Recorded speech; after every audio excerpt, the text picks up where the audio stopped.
मराठवाड्याला अतिवृष्टीचा फटका, 15 लाख हेक्टरवरील पिकांचा चिखल, पावसामुळे 4 बळी.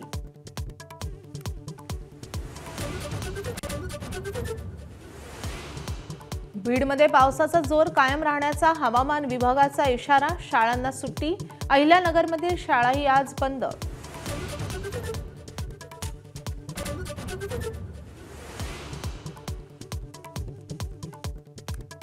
महाराष्ट्रातील स्थानिक स्वराज्य संस्थांच्या निवडणुकांप्रकरणी सर्वोच्च न्यायालयामध्ये आज सुनावणी.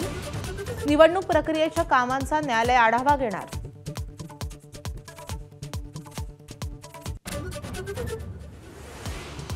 भाजप आज मुंबई महापालिकेच्या निवडणुकांसाठी रणशिंग फुंकणार. आदित्य ठाकरेंच्या वरळी मतदारसंघामध्ये भाजपचा मेळावा.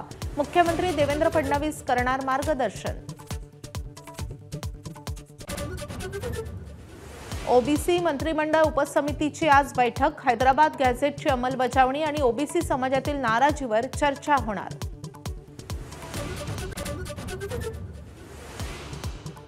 हैदराबाद गॅझेटियरच्या अंमलबजावणीला मान्यता देणाऱ्या जीआर विरोधातील याचिका हायकोर्टाने स्वीकारली. 25 सप्टेंबरला सुनावणी. जीआर बेकायदा असल्याचा याचिकेमध्ये दावा.